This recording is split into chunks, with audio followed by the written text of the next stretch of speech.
We're talking today with Doré Westra of Grand Rapids, Michigan, and the interviewer is James Smither of the Grand Valley State University Veterans History Project. Okay. Mr. Westra, can you start with some background on yourself, and to begin with, where and when were you born?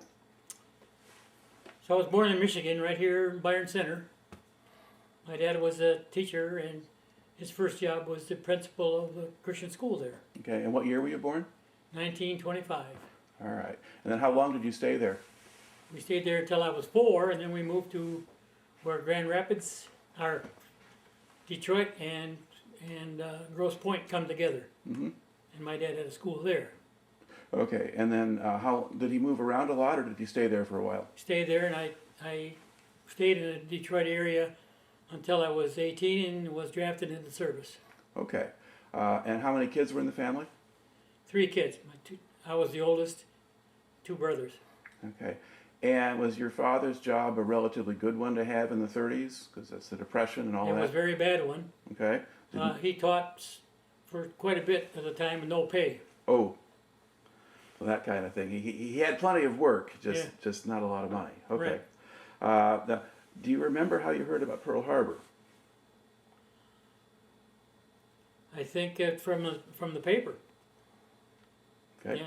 Did you not have a radio at home, or just? We did have a radio, but weren't heavy-duty radio people. Right. Okay. All right. And then, what was your reaction at the time?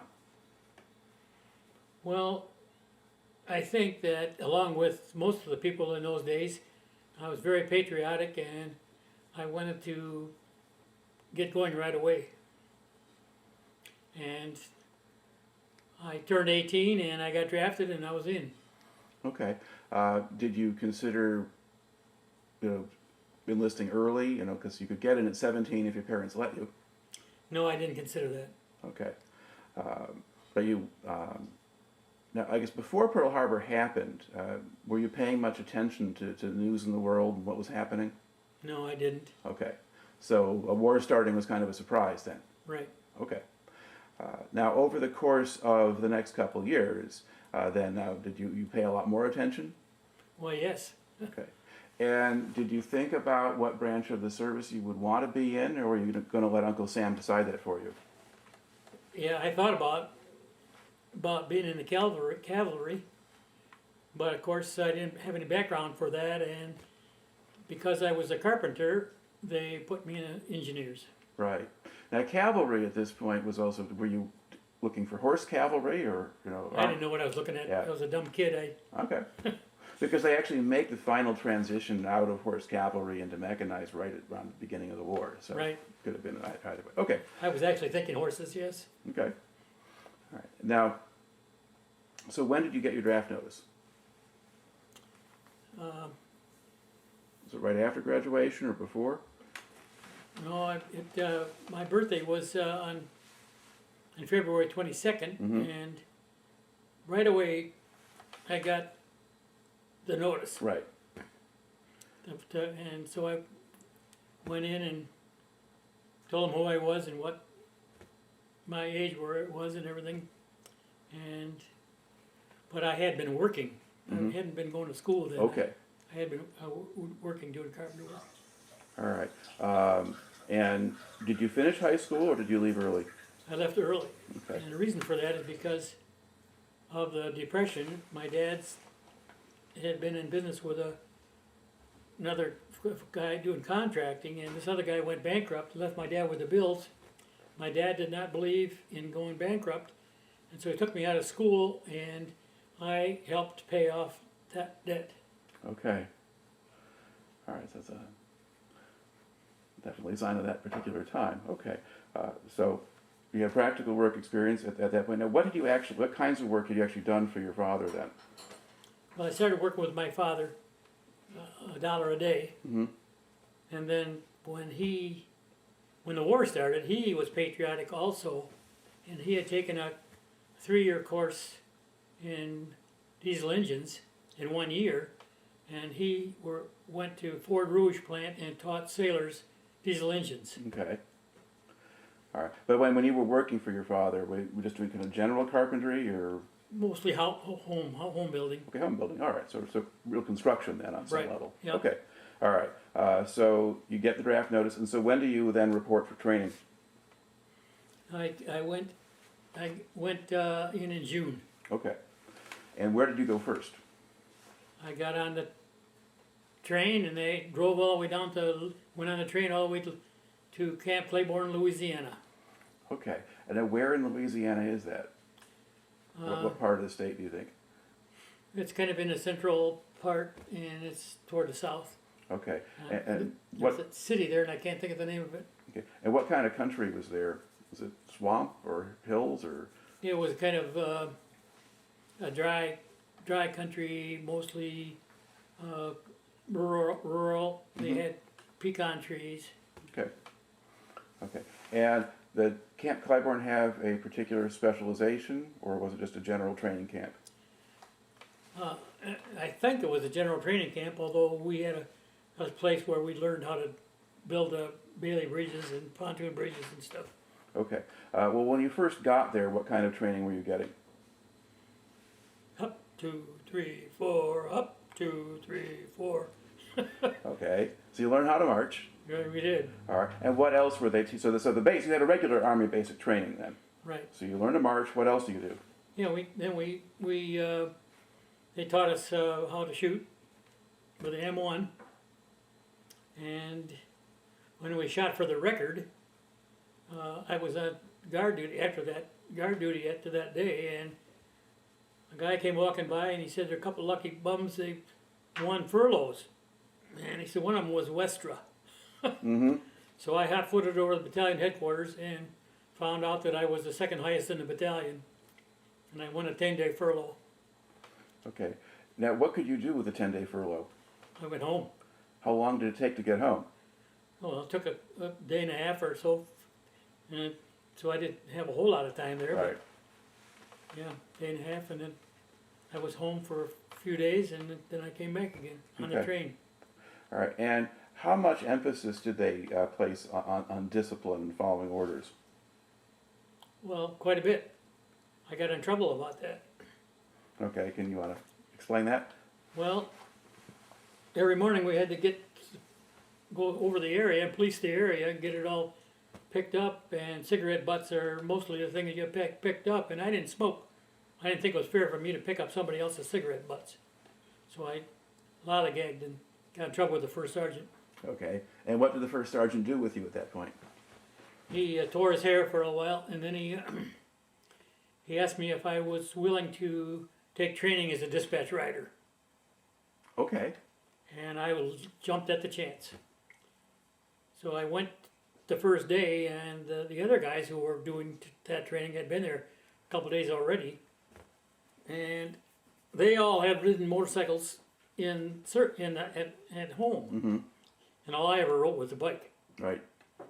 So they set the motorcycle up on the stand and showed me how to advance the spark and where the brake was and where the gas was, and how to push on the thing to turn it over, and started a couple times, and they said, "You're ready." And I went out that first day, and I really wasn't ready, but because of my bicycle stuff, the riding, it was no problem at all. It was just the brake and stuff like that. Mm-hmm. And I just about hit a steer that first day. But you survived that. Yeah, I turned the gas off and just missed the hind end of that steer by about 4 or 5 inches. All right. So did that become your job the rest of the time you were there? Yeah, I was in that training, and within 3 or 4 days, I was up with the rest of the guys. Okay. And then now, did you stay in Camp Claiborne to do your engineer training, or did you go someplace else for that? No, we stayed right in Camp Claiborne. Okay.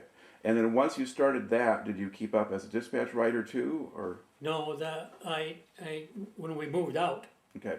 then our general service company didn't have dispatch riders. Mm-hmm. But we put bailey bridges together, and things like that, and wooden stuff, and learned how to put the climbers on and climb poles and work up on poles, things like that. Okay, so after basic training, you're actually put into a regular unit then. Yeah. So what was the number or name of that unit? No, that we stayed right in the 1302nd, Right. but we didn't get into another outfit. Well, okay, but I guess normally what happens is one goes into basic training and you learn to march and stuff, and you're not assigned anywhere yet. But from the time you first got there, you were already in a unit. Already assigned, Okay, yep. so they were creating the unit right there, and Right. you were part of it. Yep. So that's the 1302nd. What's its name? General Service Engineers. Okay, General Service Engineers. Okay, so you're with that unit, and now, because of the particular work that you're doing, that company doesn't have dispatch riders, so now you were just doing construction. Yeah, so then we, see, I never would have made it home without winning that furlough. Mm-hmm. Because we shipped right out, and we went to New Jersey, and Okay. Before we get there, explain a little bit more what the engineers do. First of all, most people in the audience won't know what a Bailey bridge is. So what is that? a Bailey bridge is panels. They're 8-foot panels, and they're built like a truss. And you set the panel up, and it has bolts. So you bolt it to another panel, and you keep shoving it out over where you want to bridge until you come. And then usually you start another set on the other side, and they meet in the middle. Okay. But they're heavy. It takes 4 guys to carry one panel, and they have special wooden things that they stick in there to each one grab a side and walk with those panels. Okay. Now, will there be any kind of support underneath them? Anything holding them up in the middle? Or? No, Okay. So they can't be for really wide rivers. not really wide, no. But they're maybe 50, 60 feet. Okay. All right. And so the idea is something you can construct relatively quickly. And then the panels, are they made of steel or something? Steel, yeah. Okay. All right.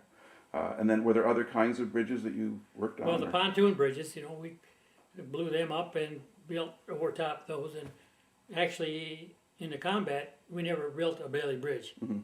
We used the pontoon bridges. Okay. You said you blew them up. They had inflatable pontoons? Yeah, Okay. And what were those made of? Were those rubber? Or? rubber, Okay. heavy rubber. Yeah, And how would you go about blowing one of those up? had compressors, Okay. So you got air compressors. air compressors. Okay. All right. So, and how long did you spend in Louisiana? No, it was a relatively short time. I think I went in June, and I think that we went in after first of the year. Okay. Now, so did you have Christmas in Louisiana? Yeah, Okay, they didn't let anyone go home. no, At least not you. No. Okay. All right. And then after the unit leaves Louisiana. Where do they send you? they sent us to New Jersey Okay. And how did you get there? on a train. Okay. Now, did your equipment come with you, or did that go separately, or were they on? Do you know if it was on the same train or not? I don't know that at Okay. all. All right. About how many men were in your company, do you think? There was our company was 3 platoons and probably 30 people in each platoon. So maybe about 100 all told, or something. Wait a minute, 4 platoons, Okay. headquarters platoon, and then 1, 2, 3. Okay, so 100 and something. Yeah, Okay. And probably the whole battalion would go together and on the same train. right. Yeah, okay. We had A, B, C, D, and F company. Right. I was in B company because of my height. Mhm. Everybody in my company was same height, so we wore the same clothes. Okay. Now, aside from the clothing thing, was there a logic to having you all be the same height? No, it was just the clothing, I think. Okay. Yeah. Because sometimes there might be particular jobs where if you had men of different height, it would be No, harder. I don't think so. They weren't that smart. No. Okay. All right. So and then you take train across the country and go to New Jersey. Go to Camp Shanks or Fort Dix or don't really remember. I don't remember that. Maybe Fort Dix. It was just we just couldn't see the Statue of Liberty, but Mhm. we were close. Okay, but you're near New York Harbor, so you're going Yeah. to sail out of New York Harbor then. Right. Okay. Now, what kind of ship do they put you on? It was a cruise ship remodeled into a troop ship, Okay. and it was quite a bit nicer than a regular troop ship. And So that first sergeant made sure that I got a job. First thing I got on that ship, I worked for the merchant marines who were operating the ship, Mm-hmm. and I had to clean the. They call them heads, you know. Every day I had to go clean all those heads up and do any little odd jobs that the merchant marines wanted me to do. Okay. And was that better than just sitting on the ship the whole time? It was much better. Okay. I got to be in the day room that they had, and one of those merchant marines taught me how to play solitary. Okay. Now, what was the weather like on the way across? It was pretty good weather. Although I was up in the bow Mm-hmm. and laying on that bunk, when the ship was coming up, I was pushing down on that canvas, and when it came up, then the canvas was loose under me. Mm-hmm. Yeah, but I slept. Okay. Now, did a lot of the guys get seasick?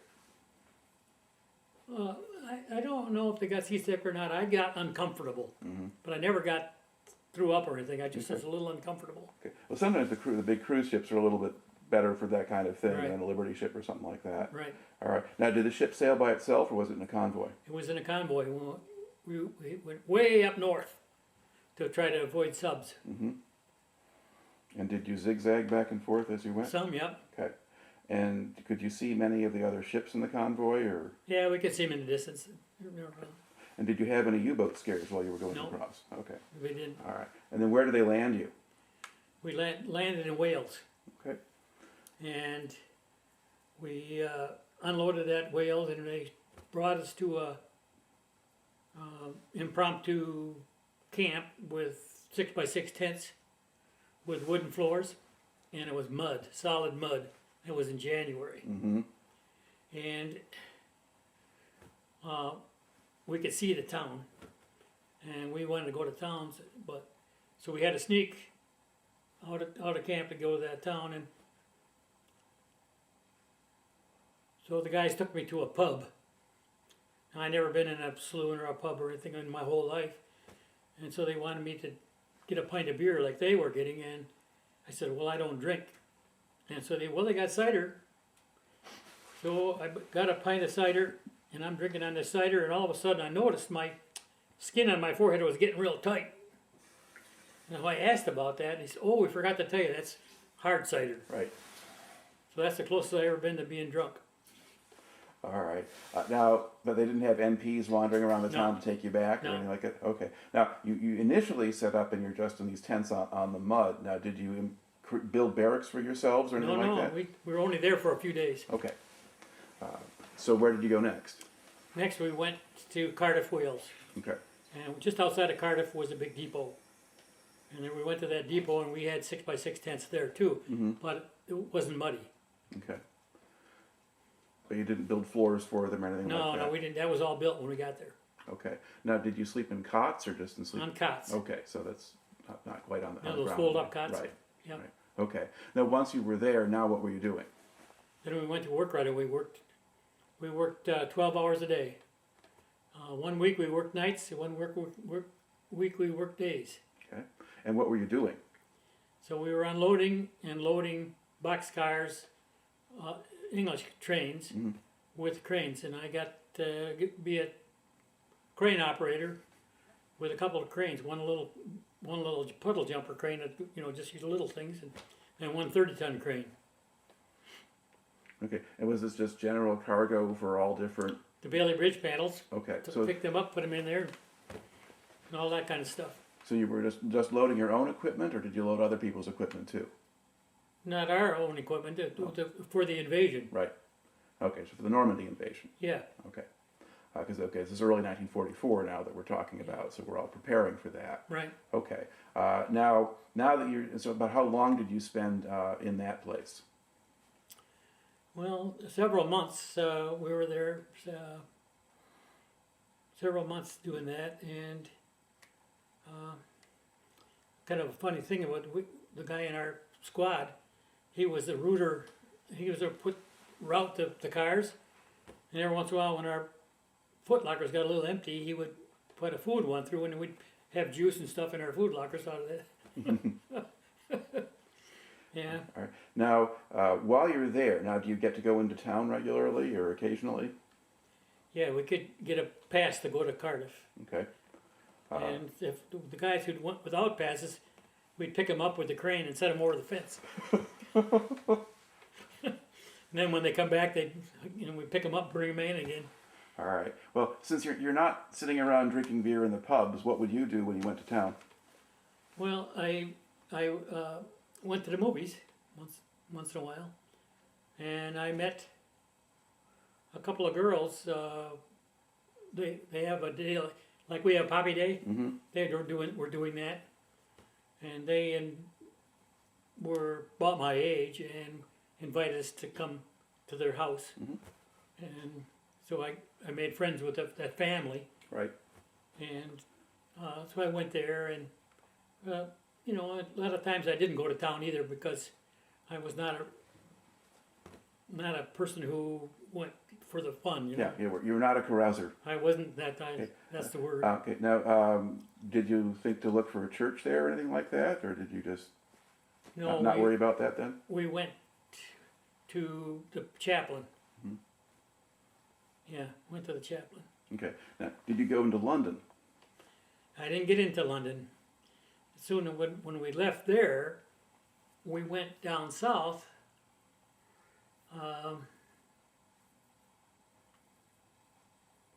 Well, it wasn't right by Bournemouth, but we're close to Bournemouth. Okay. And at first we worked in an airport, and we widened the runways a couple feet, 2 or 3 feet on each side for our planes. So we were pouring concrete heavy duty all day long. So you either worked on the mixer or you worked getting it ready, Mm-hmm. So we did that for a while, and then when we got that job done, then we started to build septic tanks and drain fields and stuff for the invasion troops to come and live. Okay. Because I guess before the invasion, they had special camps set up in the south of England all along the coast where the men waited for the... So Right. you were helping set those up, essentially. Yes, we're getting ready for them. Okay. Now, when you're in these places, whether it's at Cardiff or now near Bournemouth, did you ever get harassed by German aircraft or anything like that? Oh yes, yeah. They'd come over mostly at night. They'd come over and the searchlights would find them, and they'd look silver in that light, and there'd be anti-aircraft fire going like crazy, Mm-hmm. and the residue from the would fall down, Yeah. and we'd have raining in our camp. So the spent ammunition was more dangerous than the German was. Yeah, well, I never got hit by it, but could have. Yeah. Now, as far as you can tell, was the German just harassing people, or was it actually trying to drop a bomb anywhere? Oh, they drop bombs. Okay. Yeah. What would they go for? Cities. Okay. Yeah. But we never had a bomb dropped by us. Right. Because you weren't in a really built-up area where No, you we were, weren't. so not really a target. Okay. Now, is that where were you still in that area when the D-Day landings happened? Or had you moved on to someplace else? We were still there. Okay. That's when the D-Day happened, and 5th Armored Division got cornered, surrounded in Luxembourg, and had to shoot their way out. Okay. Well, that's a bit later. Yeah. Because D-Day is June. 5th Armored goes in within a month or two, I guess, Yeah. after that. Now, at what point did you switch from your original unit to the 5th Armored Division? Was that That well into the... that was a little later. Later, yeah, okay. So let's stay with you here with your engineer unit. You were building camps initially to send the guys over. Now, did you remember? Was there anything different going on right at D-Day itself? What did you? Not for see? us so much. We kind of relaxed, but I got sick about that time, and not real sick, but I had a really bad cold. My mother used to always put vapor rub on me and rub my throat and all that, and I would have given my whole pay just for something full of Vicks. Right. And that's when I had volunteered, and the other guys who volunteered all went without me because I was in hospital. So when it came time to go, I got on a train, and I went to over on over on the east side of, and I can't think of the name of the, Bristol. Okay. I went to Bristol. Mm-hmm. And I was in my fatigues, walking around, and I was at a Red Cross, staying overnight. Mm-hmm. And I didn't want to stay overnight there, so I was walking around, and I met some Wrens walking on the street, and we went to the movies. And Wrens are women Royal Navy And personnel, yeah. and so I, being a gentlemanly type, I walked them back to where they were, and it was pitch black. Mm-hmm. So that I went to find my way back. I was lost. Mm-hmm. So I got out in the middle of the street, and next vehicle came by. I was waving, and stopped, and there was a real high mucky muck officer in there, riding with a chauffeur and whatnot. And so they took me in and brought me to the Red Cross. Okay. All right. Now, to back up a little bit, you were talking about you and some other guys from unit volunteered. What were you volunteering for? To replacements for 5th Armored Division. Okay, but specifically the 5th Armored Division put out a call for people. Yeah. Okay. But that's, again... But I didn't know it was the 5th Armored Division Yeah. at the time. Those were people, anybody want to go Yeah. into combat engineers, Right. I guess, is really what they were Right. asking. And so with a unit that's actually over there in the fighting. Right. Okay. But to kind of go back again here, we had followed your basic story up about the time of D-Day. And you said you got a cold or whatever right around when D-Day happened or something. But then that's June. And we don't get...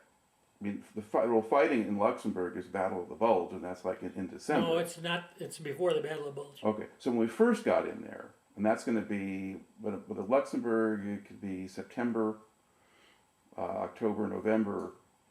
Yeah, in it there. was not cold Okay. Okay. yet. But I went to a replacement camp, Mm-hmm. and they kept us busy by 25-mile hikes every day. Okay. Now, where was the replacement camp? That was not too far from Bristol. Okay. You So know, you go north okay. of Bristol. So what has happened here is you volunteer to go, kind of late summer, early fall. You volunteer to go and join a combat unit. Yep. You miss the group that goes ahead of you, so Yep. you're by yourself. You're in Bristol. You're in a replacement camp. Okay. Now what happens?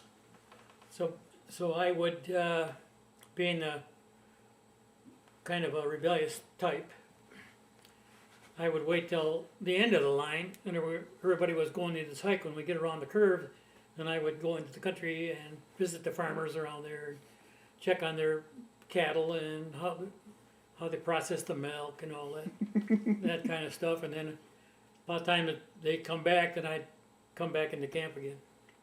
All right. So how long did you stay there? Well, we stayed there probably a month Okay. or maybe 6 weeks. Now the guys who'd gone ahead of you, were they already gone? They were gone. I didn't know Okay. anybody. All right. So you're just there by yourself. Okay. Yeah. And so you just amuse yourself locally That as was best you close to could. Ipswich. You know where that is? Okay. Well, that's actually, yeah. I mean, Bristol is in the west part of England. It's a big harbor. Just you go out toward Ireland before you get around. Ipswich is on the east coast. Well, I went to the east. I was at Yeah. the east coast more Okay. in that camp. All right. That's where the camp was. 'Cause it was- That makes sense because then you go across, right across the channel from there. Right. Yeah. Okay. So, 'cause there's other smaller ports and things, a bunch of small ports and Yeah. towns and things in that whole area in there. Okay. And then, roughly when did you cross the channel, do you think? Yeah. I can't remember. I didn't pay attention to try to memorize that stuff. Right, right. But after I was there about 6 weeks, that way we Okay, went. so it's in the fall, basically. Yeah. Okay. And do you remember what kind of Early ship? fall, I Okay. think. Remember what kind of ship you were on going across? Was it like Yeah, an we were in LST or a? LST kind of ship, Okay. Yeah, they let the front down and you walk out Okay. And where did they land you? on the beach. Yeah, Okay. there. When did you go, like to Omaha Beach, or did you go somewhere else? I don't remember. Okay, just a beach someplace. A beach, yeah. All right. And then once you're on shore, what happens to you? And we went up on the cliffs and we went in. They put us on a train. Mm-hmm. Okay, well, that could very well have been Omaha Beach because they landed a lot of people there, and there were bluffs above it and so Yeah. forth. So you go up there, and they built train extensions out there. Well, when we were in that depot, we had a lot of railroad rails Mm-hmm. that we loaded and unloaded. Okay. All right. And now you load up on a train, and were you in boxcars or? Boxcars. Okay. And we went, that's when we went through Paris Mm-hmm. and right through the slums. But we didn't stop. Okay. And then where did you stop? Yeah, Just somewhere in northeastern France or? in France someplace. Okay. Then we got on trucks and then I ended up that's when I joined the 5th Armored Division. All right.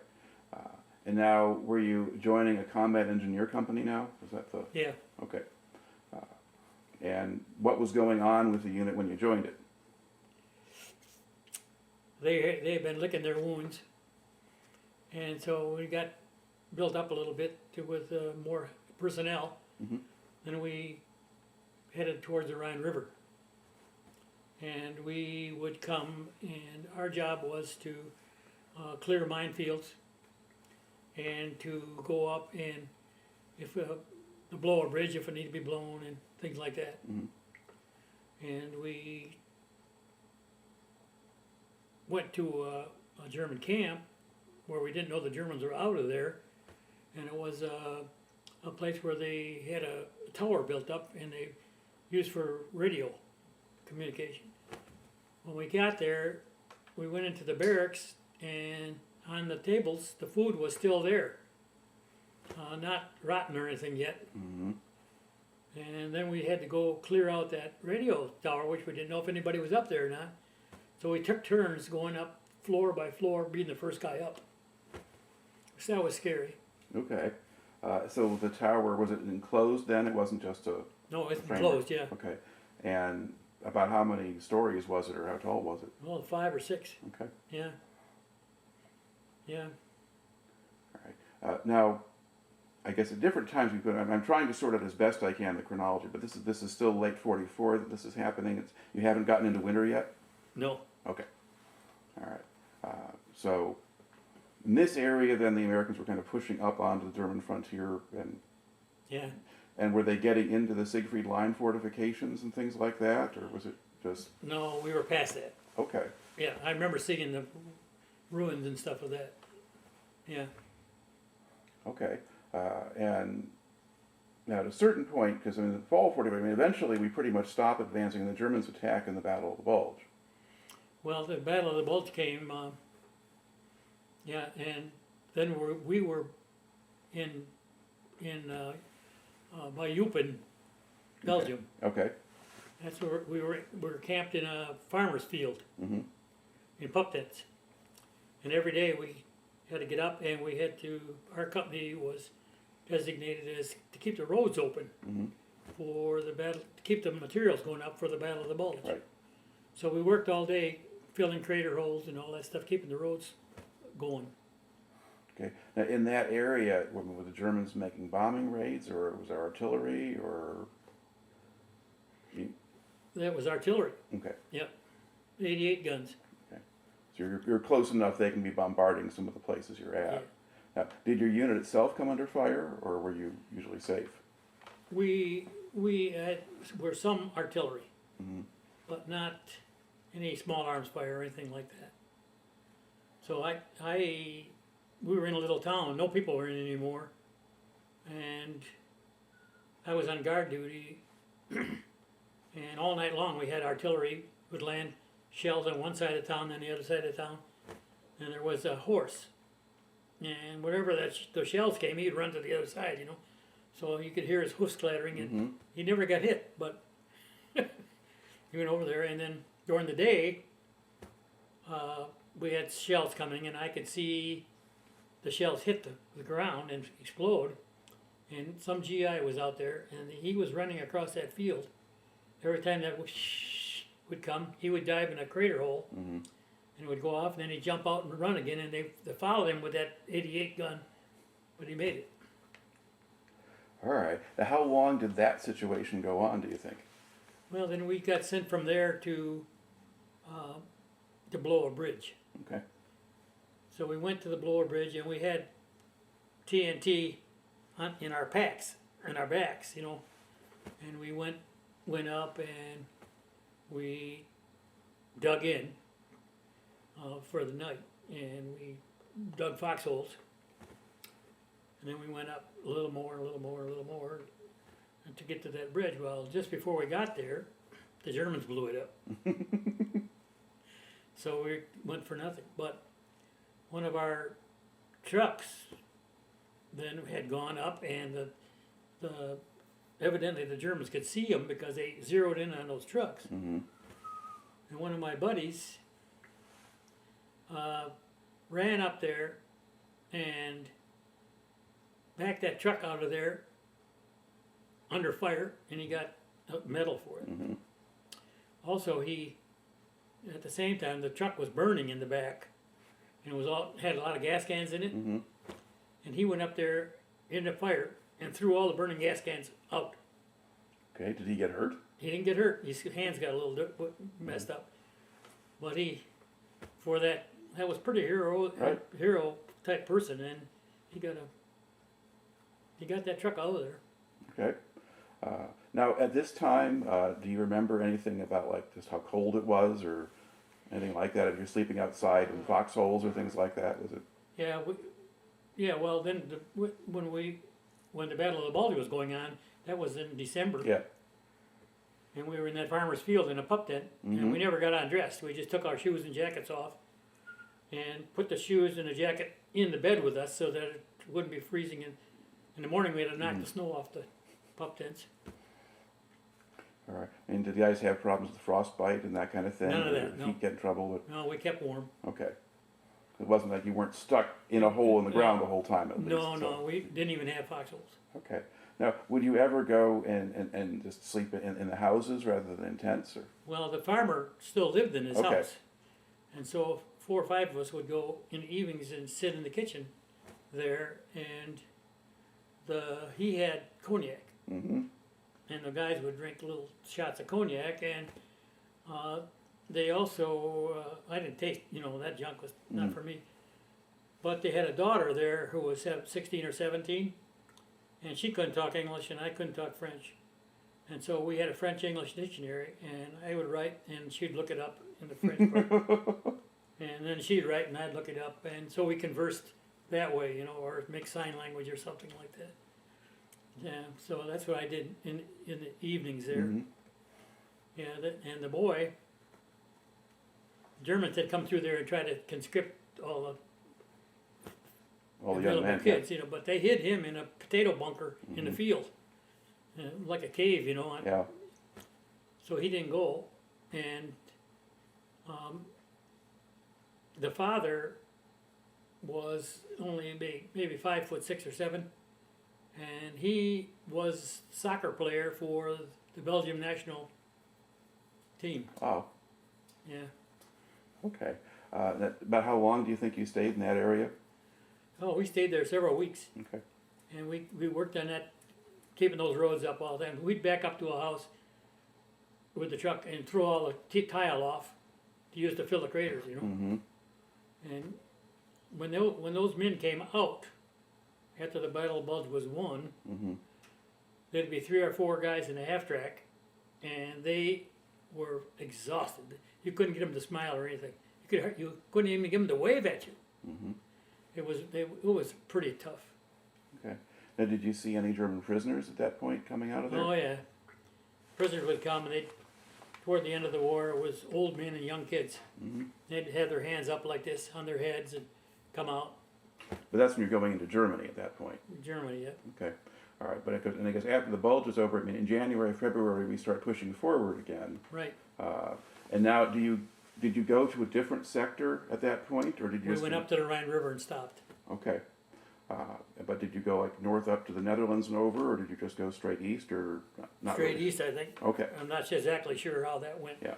But we didn't go to the Netherlands. Okay. Although we did spend a little time in Erlen, which is a mining town there. Mm-hmm. And that town was maybe had a 1/4% were Protestants, the rest of them were all Catholics. Mm-hmm. So now you start moving forward. Now, then, at that point, does the division you're with, I mean, are they doing a lot of fighting, or is it getting easier, or what's happening now? So you No, got- it's easier. Okay. We didn't have a lot of fighting then. But the engineer unit, though, if you're advancing, now what are you guys doing? Well, they made us go from house to house in the town, I don't even know what town it was, and make sure there was no weapons. So we Okay. gathered up all the weapons that they had. So you're going into German towns now. German basically. towns, yeah. Okay, and so it's almost beginning of occupation as you're doing it and getting things in Right. order. Right. Okay. Now, did you have to repair, replace bridges and that kind of thing? No, Okay. we just built that one pontoon bridge. Mm-hmm. And the funny thing about, we could see German soldiers laying on the bank on the other side. We assumed they were dead. Mm-hmm. We got over there and started moving vehicles across. These guys got up and surrendered. Okay. They weren't dead at all. Oh, that's better. Okay. So you built one bridge basically. Surrendered. Yeah. Okay. Now, what happens if somebody shoots a pontoon? Well, they patch it. Okay. Yeah. It's got compartments, so the whole thing does not Okay. go down. Yeah. Now, as you're now advancing into Germany, now you're going into houses, you're searching and that kind of thing. Would you now sleep in houses when you could, or did you still stay No, outside? well, then we did.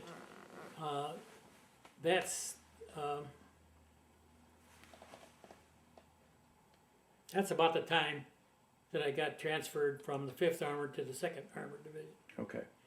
And then they were headed for Berlin slowly on. So it took a long. Then we lived in a town, and we had a house there we had all the bedrooms, and but the lady of the house, Frau Hendler, she had her kitchen. Mm-hmm. She didn't sleep there, but every morning she'd come and be in the kitchen there, and we'd sit around the table there, and we'd bring our stuff, and she would cook for us, Mm-hmm. and she would police the place. If you brought a girl in there, you're in big trouble. Okay. So at this point, this is after the war's over. That's after the war's over, and then those farm towns are the farmers. They don't live on the farm; they live in the town, and they go out every morning to their land, to work it. Well, on a Sunday, the church bells would ring, and you'd see all the German people wending their way to church out of that town, and they were not belligerent or anything. They were, fairly friendly. Yeah, Now, were they Lutheran in that area or Catholic? Lutheran. Okay. Lutherans. Yep. Yeah, after we got out of the Netherlands, it became Lutherans. Okay. Now, did they have rules about how you were supposed to behave with the civilians? Because there were no fraternization rules, weren't there? No fraternization. You could not. You're not even supposed to talk to them at all. Yeah, And did that change after the war ended, or? that changed. Yep, that changed because they fraternized anyway. They don't. That didn't work. That changed. Yeah. Now, did you have any actual job or duties while you were there, or were you just sitting around waiting for something to happen? Well, I got to be the dispatch rider then. When Okay. I went into the 2nd Armored Division, and immediately the motor pool sergeant said, "Take the motorcycle out and run around here for a while. Just get used to the bike." Mm-hmm. And then I worked one day, a week. I worked all day, and had hit all the companies, and then the other days I only had to go 1 hour about. Mm-hmm. But I had used to the motorcycle the whole Okay. time. I didn't go any place without the motorcycle. When I went to chow, I took the motorcycle. All right. So did you do any kind of touring around since you had a motorcycle? I did. I went out into the country, and one day I saw this woman walking, it was 2 or 3 miles from our town, with a pack on her back, and I thought, well, I'll take her to town. So nobody sees it, it's just a luggage carrier in the back. So I put her on there, and I showed her where to put her feet on the crash bars and how to hang onto the springs of the seat. And so I started up, and I get going about a quarter mile. I look back, and she's got her feet way up on the crash bars, and she's sitting back like this, comfortable as all get She's out. done it before. So I didn't know anything about it. So when I got to town, I went to an interpreter, and turned out that she had been a motorcycle rider in a carnival. Okay. You know, those kind you Yeah. go around and around and stuff like that. So she knew more about it than I did. Yeah. All right. Now, in the area that you were in, was there much evidence of damage from the war? No, there wasn't. Not right there. Okay, so it's mostly in the country. In so the country. Not big We were in the factories. country. Yeah. Okay. Now, how close were you to what would be the frontier with East Germany? Or were you near Czechoslovakia or No. Austria, or were you just in the middle of Germany someplace? Middle of Germany, yeah. Okay, so you didn't see any Russians or anything like that? Well, not then. Okay, But then we moved. okay. Then we moved to Berlin. Oh, you actually got assigned to Berlin. Yeah. Okay, when did you go there? Late in the year, in 45? Soon after that, we went Okay. to Berlin, and we had we took over a house there. Mm-hmm. And then I was working more. So, you know that Brandenburg Bridge, Remember Gate? whatever that was, Brandenburg Gate. Mm-hmm. You know, I went through that lots, and there was a double road, you know, Yeah. with all trees in between. Mm-hmm.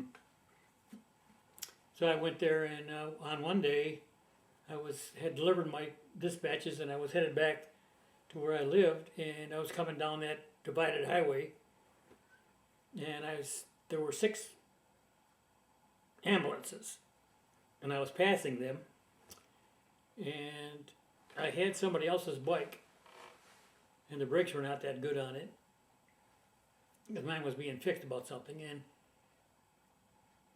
a German came out from the other side of the highway and stopped right in my lane. Fortunately for me, there was a gap between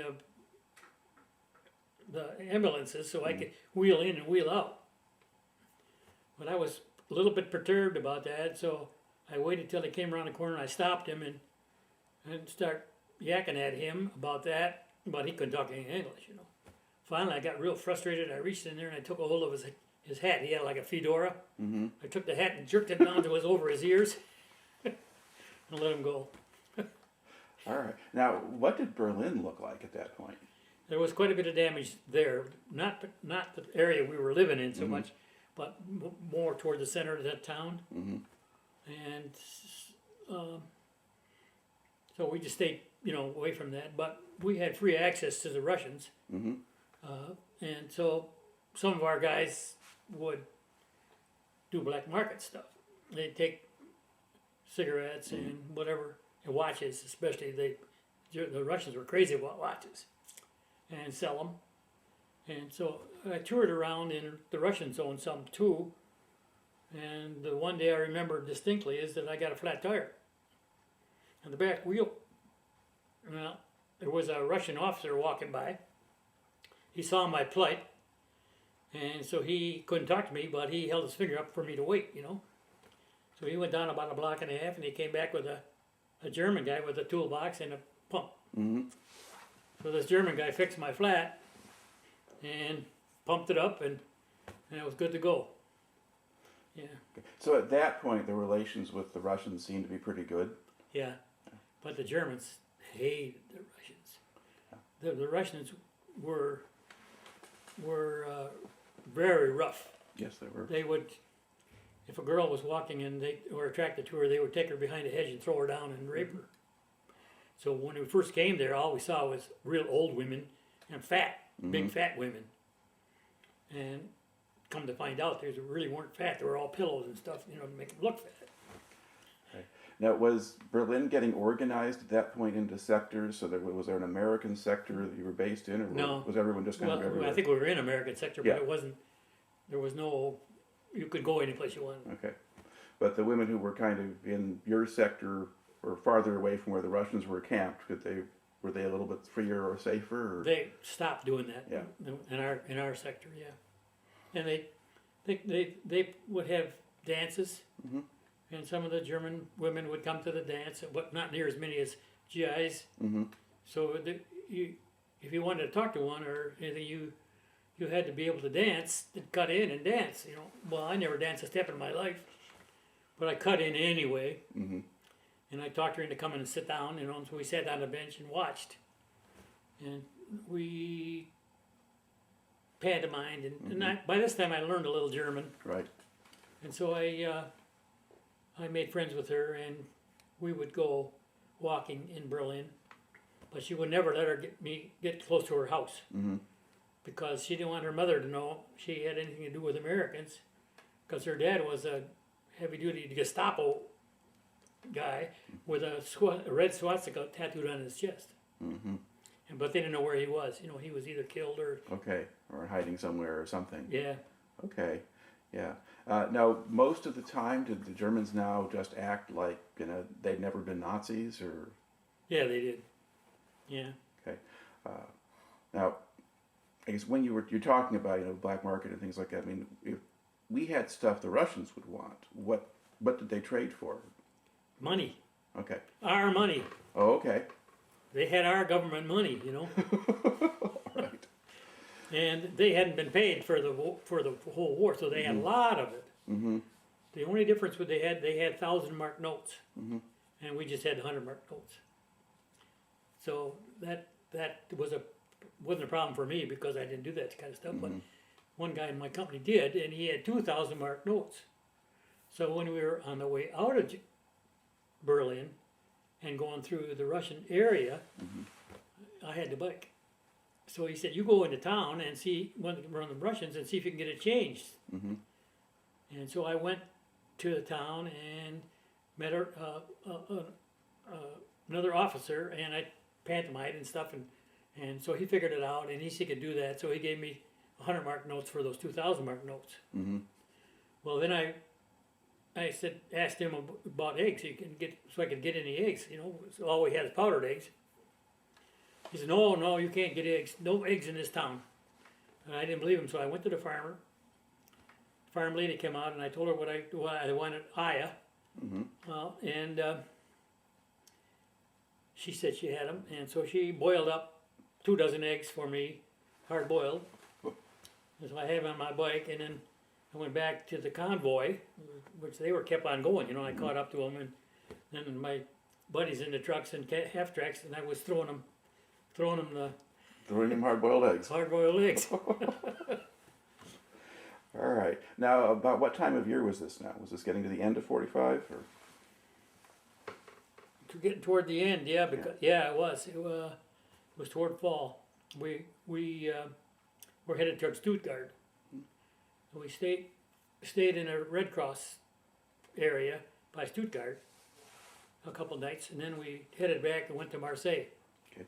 Before we go on with that, while you were in Berlin, I think about June, July, there was a major conference there. The Potsdam conference was there, and all the big wigs came to. Yeah, but we were not party to that at all. Yeah, that was Potsdam, sort of outside of town proper, but so you weren't really connected with. We weren't connected with that part at all. Didn't see that kind of Didn't even know what was happening, Okay, all right. So now you are being sent off. You go out of Germany. Where are you going to ship out from? Marseille. Marseille. Okay.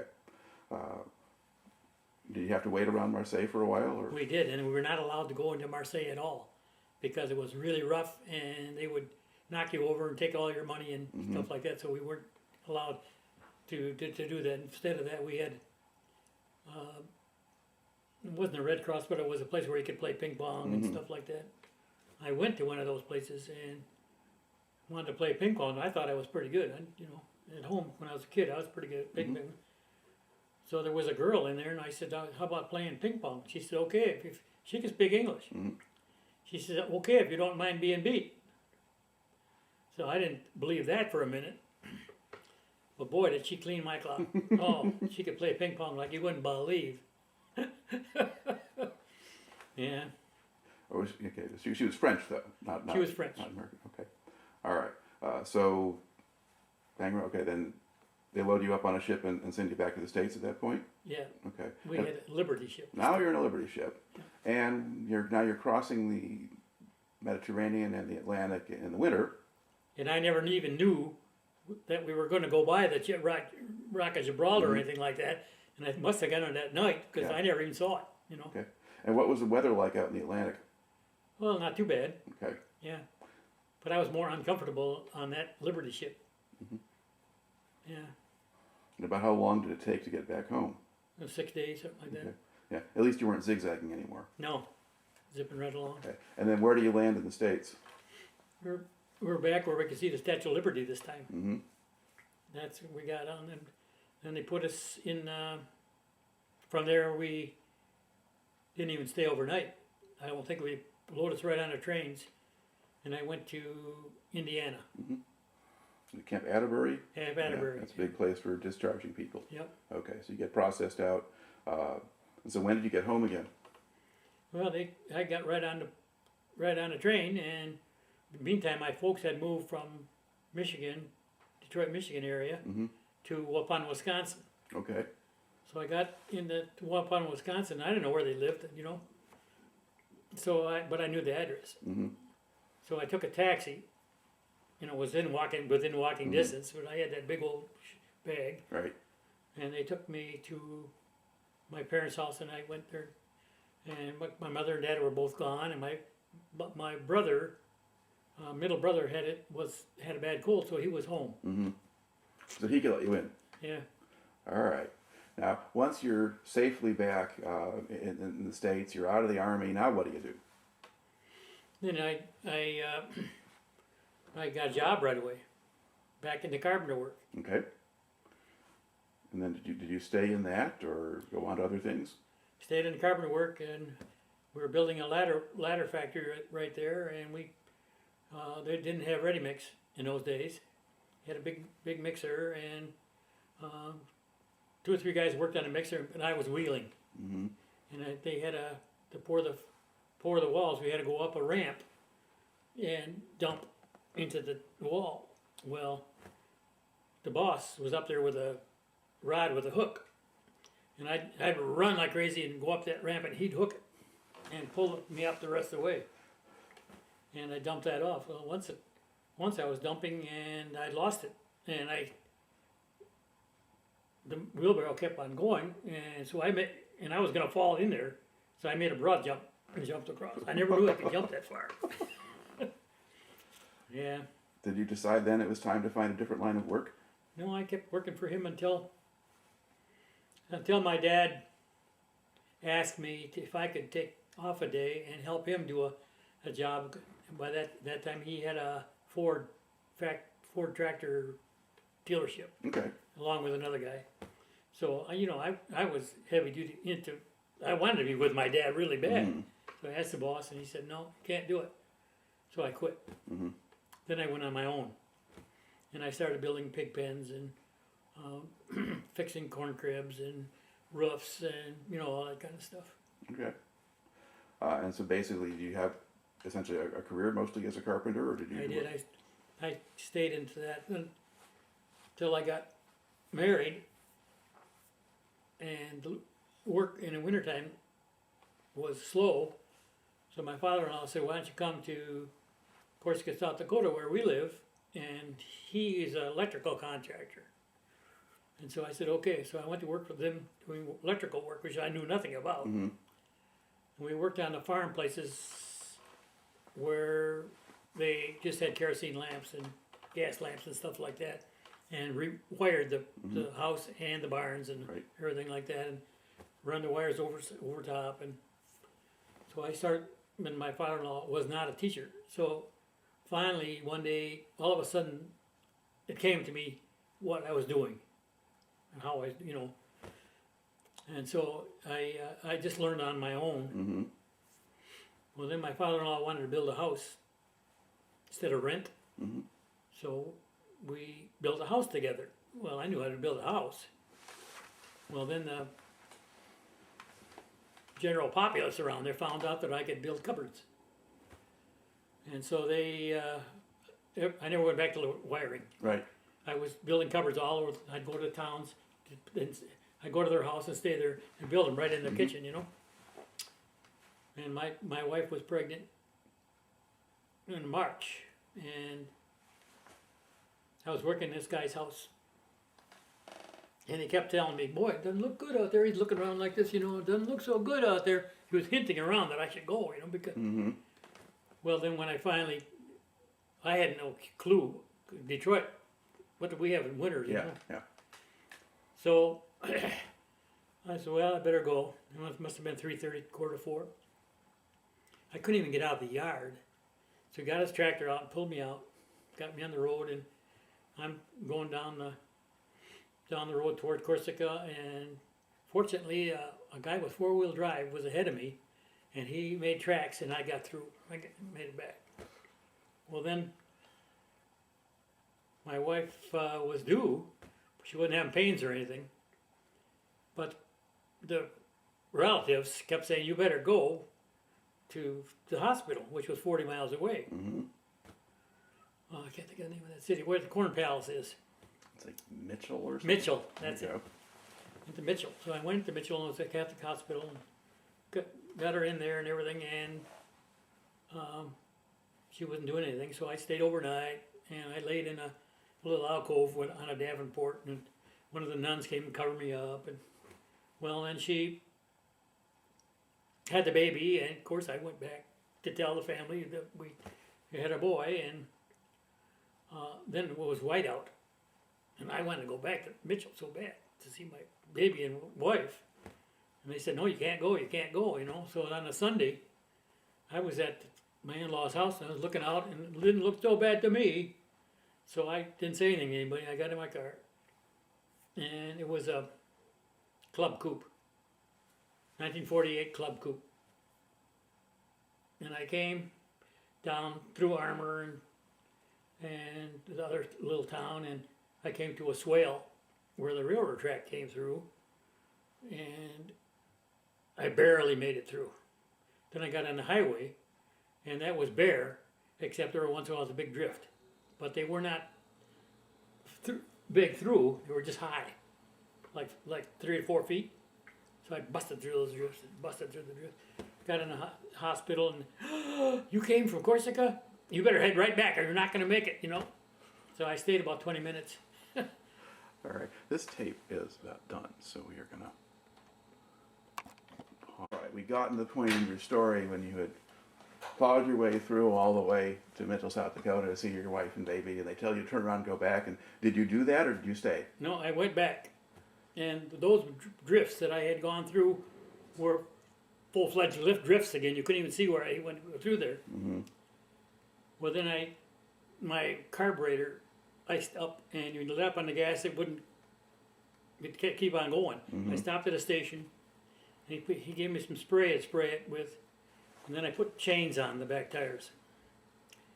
And I came back to the swale where I had trouble before, and with the chains on, that car had a throttle. So I pulled the throttle out, and had the door open, and I'm outside pushing like crazy. The wheels are going around and around. We're just inching along through that swale. We got through. As soon as I was through that swale, then the wind had cleared up the road, and I made the rest of the way to Corsica. Mm-hmm. I got back to Corsica then, and the town fathers found out that I had gone to Mitchell and back on Sunday. In the meantime, the basketball team were in a motel, living it up. They couldn't get back. And so they raised hob with that bus driver about that. And that's the end of that little story. All right. Now, did you live in South Dakota for a long time, or did you go back to Michigan, or what did you do? Well, we lived there, I think, 3 years. Mm-hmm. And then when it would come time to go, my in-laws decided their younger kids needed to be in a better environment, so they wanted to come to Holland, Michigan. Right. Well, the mayor came to me and said, we don't want you to move. We'll guarantee you work all the time. Mm-hmm. Guarantee it if you stay. Because they didn't have anybody else to build cupboards. Mm-hmm. But I didn't want to stay in South Dakota. You know, the trees are all planted trees. Every lake is a man-made lake. Mm-hmm. The cattle are all beef instead of Dairy, yeah. dairy. Not my type. So then we moved to Holland, Michigan. Okay. All right. Well, it makes for a good story. And I guess before I close out, though, one more thing. When you look back at the time you spent in the service, how do you think that affected you, or what did you learn from it? Well, I learned in Wales, in a tent with another buddy who didn't want to go to town much, I learned how to sing. Oh, me name is McNamara, I'm the leader of the band. That whole song. All right. Yeah. And yeah, I, you know, what did I learn? You know, I must have learned some way to think for myself, or to feel like I can do it. You know? But I didn't learn a whole lot. I don't think that. You're pretty much the same guy when you came out that you were when you went in. Yeah. All right. Well, thank you very much for taking the time to share the story today. You're welcome.